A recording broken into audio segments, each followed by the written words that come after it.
Hello बच्चों, कैसे हैं आप सभी। मैं विपुल आप सभी का स्वागत करता हूं आज की इस वीडियो में। और आज का वीडियो जो है इम्पॉर्टेंट होने वाला है, क्योंकि आज के वीडियो में पढ़ने जा रहे हैं बहुपद। हमने वास्तविक संख्या का पूरा एक्सरसाइज देख लिया है, जा करके आप प्लेलिस्ट में देखेंगे तो सारा आपको मिल जाएगा। ठीक है बच्चों, तो आज स्टार्ट करने जा रहे हैं बहुपद, पॉलिनोमियल्स, और उसका जो है पूरा बेसिक ख़त्म करते हुए आगे बढ़ने वाले हैं। ठीक है, तो फटाफट वीडियो को लाइक कर दीजिएगा, वीडियो को शेयर कर दीजिएगा बच्चों, ठीक है ना। और एक प्यारा सा कमेंट कर दीजिएगा और कमेंट करके बताइएगा कि वीडियो कैसा लगा। ठीक है बाबू, आइए तो सबसे पहले हम लोग जो स्टार्ट करेंगे, जो हमारा एक्सरसाइज रहने वाला है वो रहने वाला है 2.1। पर उससे पहले जो है बहुपद के बारे में जानेंगे, जो उसकी कुछ बेसिक थिंग्स हैं बच्चों, ठीक है ना।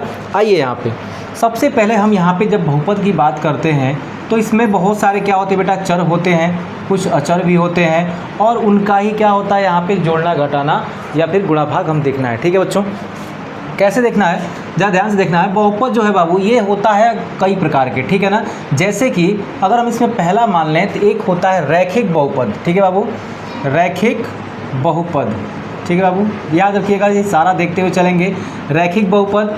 दूसरा होता है हमारा द्विघात बहुपद, है ना, द्विघात बहुपद, बहुपद, द्विघात बहुपद।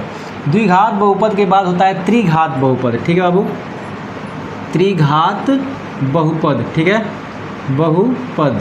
अब ऐसे घातों के आधार पे चतुर्थ घात, पंचम घात, ऐसे बहुत सारे हो सकते हैं, लेकिन हम लोग बेसिकली यहाँ पर त्रिघात बहुपद तक छोड़ देंगे। और एक और आपको याद रखना है, शून्य घात बहुपद। क्या होता है बेटा, यहाँ पे आपको याद रखना है शून्य घात। ठीक है बच्चों, शून्य घात बहुपद। ठीक है बाबू, बहुपद याद रखेंगे, पॉलिनोमियल्स। ठीक है बाबू, यहाँ पे बेसिकली हमको ये चार टाइप के बहुपद के बारे में पढ़ना है, और एक एक करके यहाँ पे मैं डिफ़ाइन भी करते चलूँगा, और बहुत ही मज़ेदार सेशन रहने वाला है बेटा। आप लोग वीडियो को लाइक ज़रूर करिएगा, ठीक है ना। चलिए, अब होता क्या है कि रैखिक बहुपद क्या है, द्विघात बहुपद क्या है, त्रिघात बहुपद क्या है, शून्य घात बहुपद क्या है, इन सबको जान लेंगे यहाँ पे हम लोग। ठीक है बच्चों, तो याद रखिएगा जो रैखिक बहुपद होता है वो कुछ इस प्रकार का होता है कि मान लीजिए कि x+3 दिया गया है, x+3 दिया गया। आपने क्लास 9th में पढ़ा होगा, क्लास 9th में पढ़ा होगा बहुपद के बारे में, जिसमें कि आपको एक चरों का बहुपद, दो चरों का बहुपद, ये सब आपको पढ़ने के लिए मिलता है। दो चरों का रैखिक समीकरण आपको पढ़ने को मिलता है। ठीक है बाबू, तो यहाँ पे रैखिक का मतलब ये होता है, रैखिक का मतलब ये होता है कि इसमें चर और अचर तो दोनों होंगे, पर जो चर होगा बाबू, उस चर का मैक्सिमम घात यानी कि उसका अधिकतम घात 1 होगा।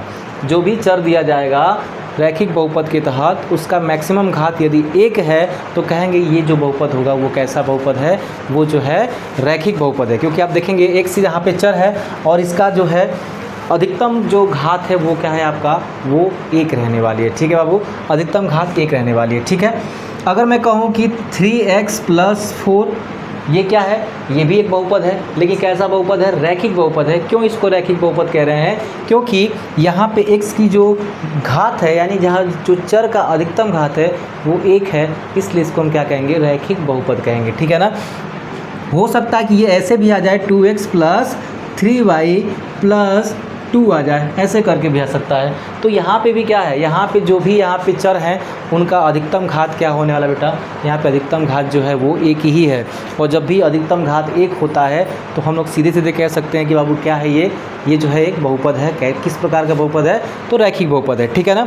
चलिए, तो सारी चीज़ों को देखते हुए जो है हम लोग चलेंगे आगे, और आगे की चीज़ों को यहाँ पे पढ़ते चलेंगे। ठीक है, अब आती है बाबू द्विघात बहुपद। द्विघात बहुपद में हम क्या करेंगे, जैसे कि हमने यहाँ पे ले लिया ax² + b, ax² + b।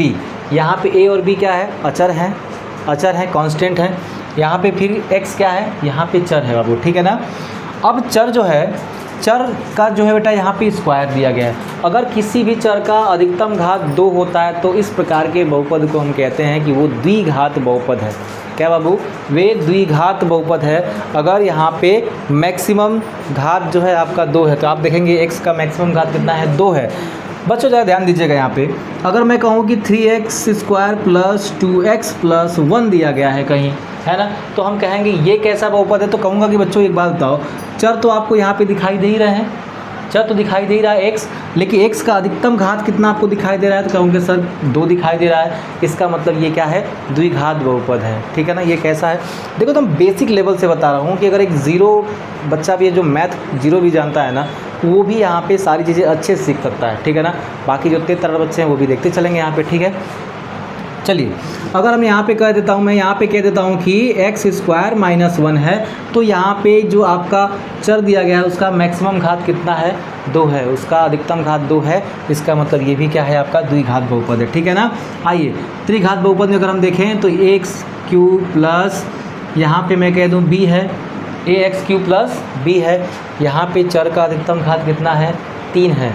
चर का यदि अधिकतम घात 3 है तो जाहिर सी बात है ये क्या हो जाएगा, त्रिघात बहुपद कहलाएगा, ठीक है ना। और मैं ऐसा यहाँ पे कह दूँ, मैं कह दूँ कि यहाँ पे 2x³ प्लस 3x प्लस 1 ये किस प्रकार का बहुपद है, तो मैं कहूँगा कि ये किस प्रकार का बहुपद है। तो बाबू यहाँ पे सबसे पहले आपको x को देखना है, और x जो है कि चर है, और चर का अधिकतम घात कितना है, तो चर का अधिकतम घात 3 है। इसलिए हम यहाँ पे कह देंगे ये क्या है, आपका त्रिघात बहुपद है, ठीक है बाबू, त्रिघात बहुपद है। तो ऐसे आपको सारी चीज़ें बताना। लेकिन आप देखिए यहाँ पे शून्य घात बहुपद में आपको क्या करना है। शून्य घात बहुपद में जैसे मान लिया मैंने यहाँ पे 3 लिख दिया, 3 लिख दिया, कोई भी अचर संख्या अगर आ जा रही है, कोई भी अचर अगर आ जा रहा है, तो आपको जान लेना है कि वो क्या है, शून्य घात बहुपद है। आप कहेंगे सर जी आपने तो ये बताया कि जो घातें हैं, जो घात है वो चर के घात के आधार पे हम ये सारा चीज़ कह रहे हैं, तो शून्य घात आपने किस आधार पे कह दिया। मैं कहूँगा बेटा एक बात बताओ, इस 3 को मैंने शून्य घात का बहुपद कहा था ना। आप कहेंगे जी सर ऐसा तो आपने कहा था।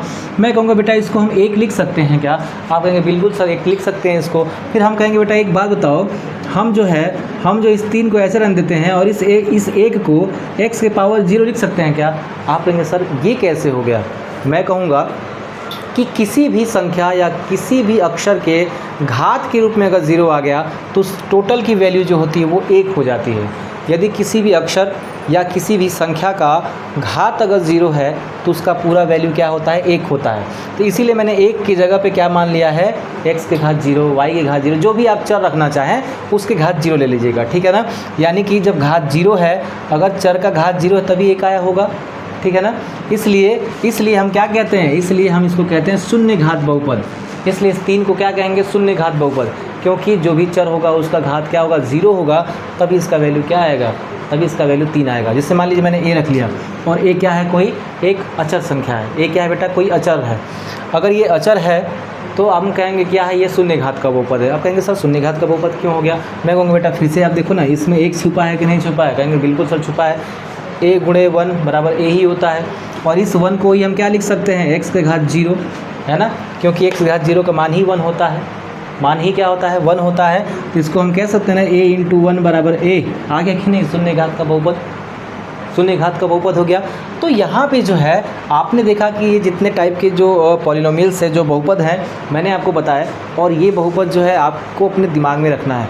कुछ चीज़ें यहाँ पे और जान लेने की आवश्यकता है आपको, क्या कि अगर यहाँ पे एक बात आती है शून्यक की, शून्यक कहीं कहीं मान कहता है, कहीं कहीं मूल कहता है। आपकी एनसीईआरटी जो है इसको मान या मूल के रूप में नहीं दिखाती है, बल्कि इसको कहती है शून्यक, जीरोज़, ठीक है बाबू, क्या कहते हैं, जीरोज़। अब जैसे कि मान लीजिए मैं कहूँ कि रैखिक बहुपद में कितने जीरोज़ होते हैं, तो आप कहेंगे सर रैखिक बहुपद में तो एक ही शून्यक होता है, एक ही जीरोज़ होता है। मैं कहूँगा कैसे बाबू, आपने कैसे जाना। आप कहेंगे कि सर यहाँ पे मैक्सिमम घात आपने 1 बताया, चर का मैक्सिमम घात 1 है, इसलिए इसका मान या इसका शून्यक केवल 1 आएगा। इसका मान या इसका शून्यक या इसका मूल, याद रखिएगा तीनों चीज़ एक ही हैं, मान शून्यक मूल, मान शून्यक मूल, ठीक है बाबू। देखिएगा यहाँ पे मैंने यहाँ पे लिख दिया मान, मान कह दे, मूल कह दे, या शून्यक कह दे बाबू, ठीक है ना। ये तीनों जो है ना एक ही चीज़ है, ये तीनों एक ही चीज़ है, ठीक है ना। तो रैखिक बहुपद में मैक्सिमम घात 1 होता है, इसलिए इसका मान या मूल या शून्यक एक ही होगा। द्विघात बहुपद में x का घात कितना है, 2 है। तो आप देखते हैं द्विघात समीकरण जब आप हल करते हैं तो चर का मान 2 निकल के आता है, या चर का मूल 2 निकल के आता है, जिसको हम शून्यक भी कहते हैं। इसलिए इसका 2 घात है, इसलिए कितने शून्यक या मूल या मान आएंगे, तो 2 निकल के आएंगे। वहीं त्रिघात की बात करें तो त्रिघात में 3 मूल मान या शून्यक निकल के आएंगे। शून्य घात में 1 भी नहीं आएगा, क्योंकि घात ही शून्य है, तो यहाँ पे इसका मूल 1 भी नहीं होगा। बात समझ में आ रही है ना। तो चलिए इतनी चीज़ें जब आपने जान लिया तो आज जो है एक्सरसाइज 1.1 मिनटों में ख़त्म करते हैं, ठीक है ना। मिनटों में क्या, जब बस लिखने पर टाइम लगेगा, ठीक है ना। चलिए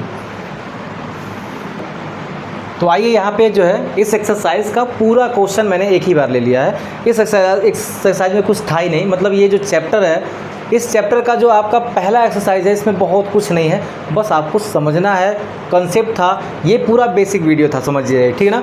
तो आज जो है एक एक्सरसाइज ख़त्म है, समझ जाइए 2 मिनट में। कैसे, तो यहाँ पे पहला क्वेश्चन दिया गया है कि किसी बहुपद px के लिए y बराबर px का ग्राफ नीचे आकृति में दिया गया है। ये सारे आकृति में आपको ग्राफ दिए गए हैं। तो कह रहा है प्रत्येक स्थिति में px के शून्यकों की संख्या ज्ञात कीजिए। याद रखिएगा, एक अक्ष पे रेखा जितनी बार काटेगी वो होगा यहाँ पे px के शून्यकों की संख्या। अगर यहाँ पे py के शून्यकों की संख्या पूछता तो y अक्ष पे ये लाल वाली रेखा जहाँ काटती, जितने बार काटती वो उतनी शून्यकों की संख्या होती। लेकिन याद रखिएगा यहाँ पे क्या पूछा है, px के शून्यकों की संख्या, यानी x अक्ष पे जितनी बार लाइन काटी है उतनी क्या होगी, हमारी यहाँ पे शून्यकों की संख्या होगी। तो यहाँ पे जो रेड वाली लाइन है x अक्ष को कितनी बार काटी है, तो आप कहेंगे सर जी यहाँ तो y को काट रही है, x को काट ही नहीं रही है। ये तो y को इंटरसेक्ट कर रही है, क्योंकि ये x अक्ष है, ये y अक्ष है, तो y को काट रही है, x को काट ही नहीं रही है। इसलिए यहाँ पे शून्यकों की संख्या क्या है, यहाँ पे शून्यकों की संख्या यहाँ पे बाबू 0 है, ठीक है। कैसा है, 0 है। मैं कहूँ कि यहाँ पे कितना होगा, तो आप कहोगे सर x अक्ष को लाइन तो एक ही बार इंटरसेक्ट कर रही है, काट रही है, इसलिए यहाँ पे क्या होगा, शून्यकों की संख्या 1 हो जाएगी, ठीक है। यहाँ पे कितने शून्यक होंगे, तो आप कहेंगे सर यहाँ पे जो शून्यक होंगे वो 1 2 3, x को कितनी बार काट रहा है, x को 3 बार काट रहा है। आप इसलिए कहेंगे जो px होगा वो px यहाँ पे 3 हो जाएगा, ठीक है बाबू, px 3 हो जाएगा। ये भी px ही है, याद रखिएगा, ये भी क्या है बेटा, px ही है। कितना है, यहाँ पे 1 है, और ये भी क्या है बेटा, आपका px है 0, ठीक है बाबू। यहाँ पे कितनी बार काटा है x अक्ष को, तो आप देखेंगे 1 और 2 बार, ये लाइन 1 और 2 बार x अक्ष को काट रही है, यानी कि जाहिर सी बात है यहाँ पे जो px है बाबू ये कितनी है, 2 है, यानी यहाँ शून्य कितने हैं, 2 है। यहाँ पे px बराबर 2, यानी कि शून्यकों की संख्या 2 है। आप देखेंगे 1 2 3 4, 1 2 3 4, x को 4 बार इंटरसेक्ट किया है, यानी यहाँ पे हम कह सकते हैं कि px बराबर कितना होगा बेटा, px बराबर यहाँ पे 4 हो जाएगा। यहाँ पे आप देख रहे हैं कि 1 बार काटी है, 1 बार टच की है, और यहाँ 1 बार टच की है, टोटल 3 बार जो है वो x अक्ष को टच कर रही है। इसलिए आप कहेंगे सर यहाँ पे जो px होगा वो 3 हो जाएगा। और इसी के साथ जो है आपका पूरा चैप्टर ख़त्म हो गया, सॉरी पूरी एक्सरसाइज ख़त्म हो गई, ठीक है ना। तो पूरी एक्सरसाइज ख़त्म हो गई और आप जो है इसे आराम से कर सकते हैं। हो सकता है कि इस टाइप का क्वेश्चन आपके बोर्ड एग्जाम में मिल जाए। इसमें हमने बेसिक को कवर किया, इसमें हमने एक एक्सरसाइज को कवर किया। तो वीडियो कैसा लगा है, अगर मैंने आपको ये वीडियो आसान बना के दिया है तो बच्चों फटाक से जो है वीडियो को शेयर करिएगा, वीडियो को लाइक करके एक प्यारा सा कमेंट कर दीजिएगा। तो आज के लिए बच्चों हम लोग इतना ही रहने देते हैं, मिलेंगे फिर अगले वीडियो में। जय हिंद।